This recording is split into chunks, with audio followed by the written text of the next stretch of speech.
afternoon. I'll try not to go too long to keep you from their coffee. I'm going to try and pull out some of the work and how we've pulled it together, particularly in one of the later work packages, in terms of what results from GenTORE might mean in terms of breeding for greenhouse gas mitigation. It's not that bad. I need them. We're looking here at some of the major drivers we're seeing over the next decade for ruminant production around the globe.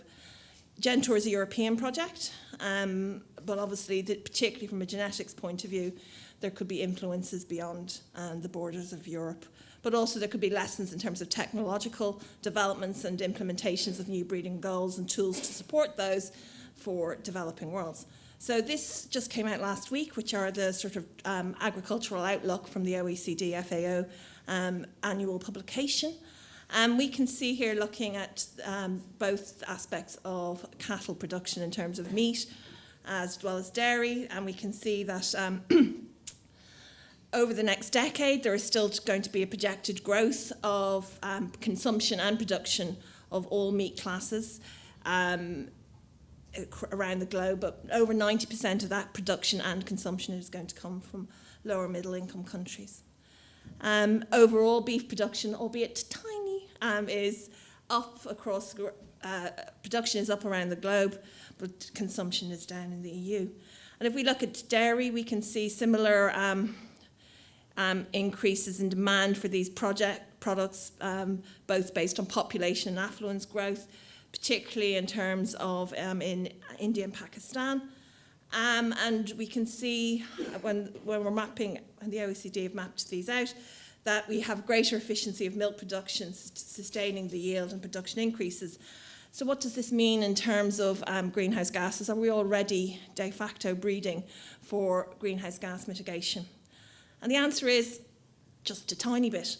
If we're looking here at the projections from the FAO across, this is just pulling out the beef and veal trajectories, we can still see a slight decline. We can see a blip projected as an outcome of the Ukrainian crises on feed and how that feeds into beef.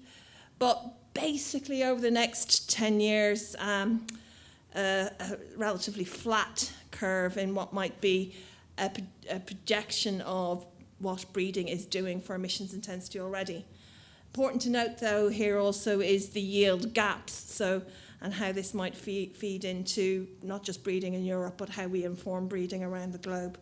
And we see similarly, slightly differently presented, and I couldn't recalculate it as nicely into emissions intensity from the data, the raw data.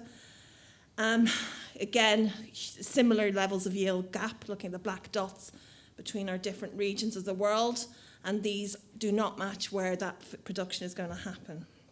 So we do know, and we can see that classical breeding and what we've been doing for the past, particularly since the Second World War, has led to, particularly in the EU, meat and milk production that is efficient, but that there is still some potential for improvement. And so how do we achieve that last efficiency envelope? But also we need to, and particularly looking at those yield gaps and the differences in those systems and the genetics, what can we do about current and future systems challenges in terms of achieving that? And that's the resilience part of GenTORE. So I won't go into this, but I'll pick out some of how GenTORE is addressing these. We're looking at how to improve animal production efficiency as well as lifetime efficiency, and I'll go through how our results have impacted on those two and potentially could inform breeding for mitigation, as well as looking for the overall system. And I won't go into so much about that, and I'll because there's talks later in the main conference that will do that. And just some very initial thoughts about, well, okay, if we breed for mitigation, particularly focusing on either feed efficiency, production efficiency, or lifetime efficiency, what does that mean to the other side of that climate coin in terms of resilience and being able to cope with our future production scenarios? So, and just because I know Nick is worried about the time, so our solution is broader breeding goals to design for the future. Thank you. Is that enough, Nick, or do you want more? Okay. Right. Okay. So what do we mean by broader breeding goals? In the context of GenTORE, we've actually not, I think on other programs, a lot of the efficiency work is focused very much on converting feed into product, be it milk or meat, and usually as quickly and as efficiently as possible. So I'm going to try and pull out two sides, a bit of beef and a bit of dairy, unusually for in some of these talks. The broader breeding goal is looking at that production efficiency, but also how do we get the animal on the ground and how do we supply future animals? And then how efficiently does it convert into product at all parts of the supply chain? So in the beef context, and of course you could complicate this, which is why I asked Mogens the question about what's happening on the dairy herd if the dairy herd genetics are feeding into this. And this all factors in. Each of these traits drive not only the emissions that might originate from the animal itself, but also what are the demands for other parts of the system, be it in terms of the types and volumes of feed, how that feed is processed and presented, and how those animals are housed, managed, and moved off farm.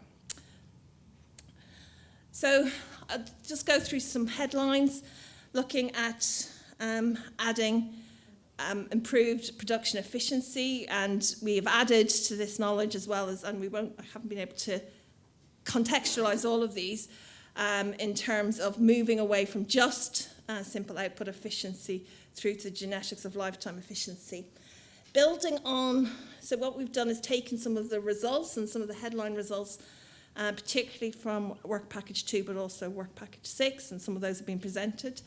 And that's, of course, naming projects. So Work Package 6 is very much about bringing this together in what does this mean for our systems. We're looking here at a broader breeding goal, and this is based on the UK breeding goal, so we've kind of contextualised it in something that we have a lot of information on, in terms of our milk and production traits. This is a goal that's slightly, about maybe 2 years out of date, but allowed us to help look what does lifetime efficiency mean for this. So looking at just the economics of production that drives our breeding goal, it is just over 55% and 43% on fitness traits.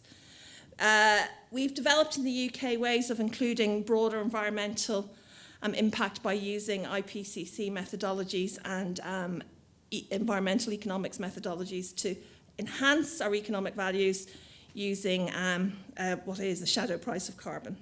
And we can do that for those traits in the breeding goal.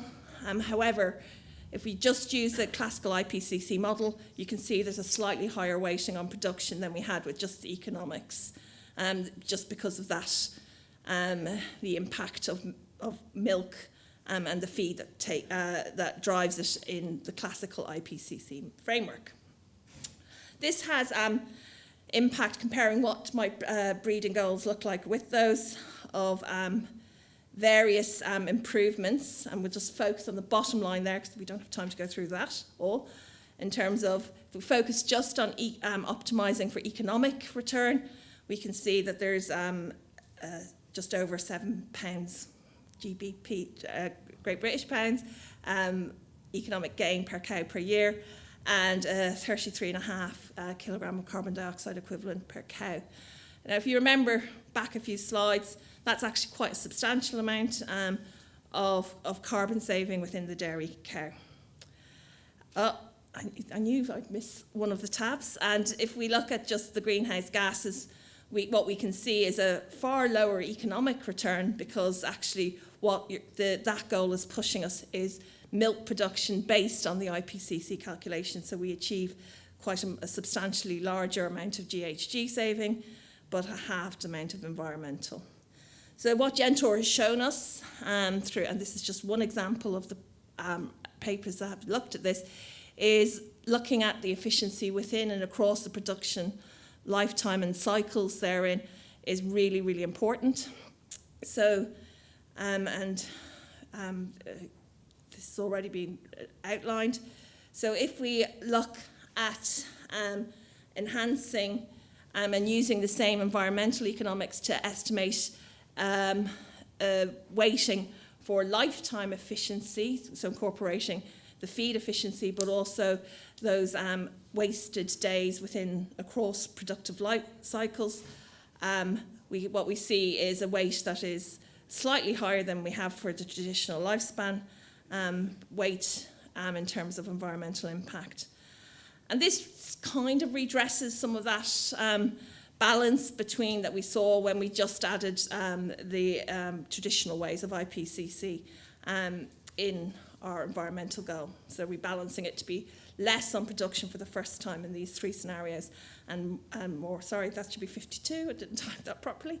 Apologies, no, that's the wrong way around. 10 minutes, okay. I'm nearly finished actually. So if we look at what does that mean in terms of lifetime efficiency, again, just focusing on the last line, what we see is a slightly lower economic return than the economically optimized goal and an interim on GHG emissions. But also, just to highlight, what we see also is one of the better outcomes for our fitness traits in this scenario, showing that looking at that lifetime efficiency rather than short-time production efficiency helps have that longer-term effect on broader fitness. So that includes some of that. The lifetime efficiency, we've already discussed some of those in earlier talks, particularly Moan's talk about genetics and genomics for crossbred and efficiency. So we've been doing some work, that's not the slide I'd hoped, apologies. We've been doing some work on this in the UK, and Harriet's been analysing these data in terms of its climate resilience. And here we're looking at that female fertility side, so that breeding cycle aspects. And what we can see is, without going into all the detail,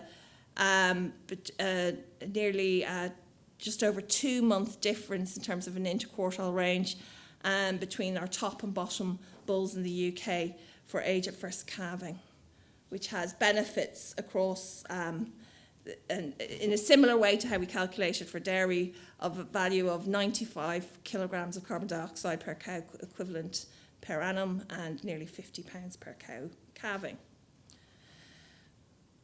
So if we pop all these into a range of tools in terms of a broader breeding goal, so building on what we currently have in the UK, by including production efficiency, we can improve both our economic and our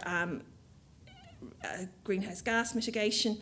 And similarly, we can improve those as we look at broader efficiency, be it for fertility and feed for efficiency.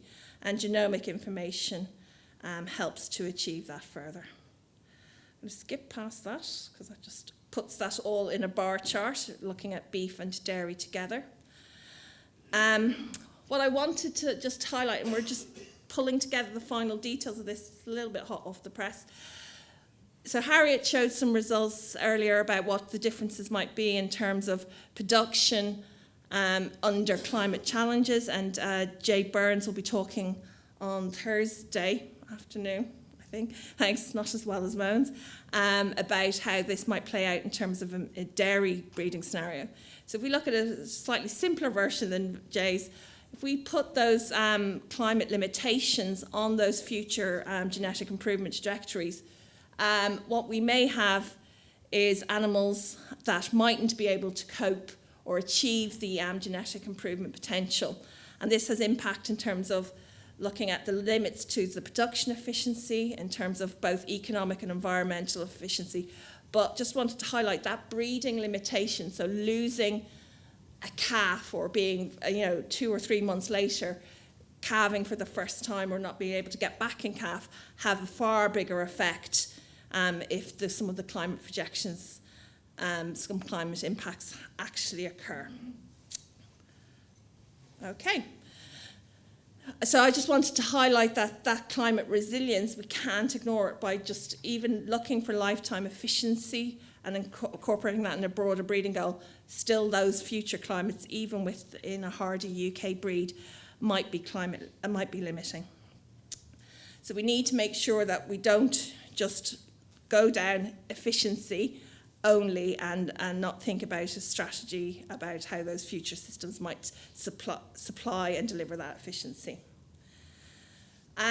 So just to finish up on GenTORE and GHG emissions mitigation, we have shown our tools will mitigate our greenhouse gases, already are, and with that we have enhanced them further with some of the tools that have already been developed, and that we need to make sure that we're looking and continue to look at those trade-offs within an animal, within a system, but also within a system over time to ensure that we're not working outside the limits of our future climate scenarios.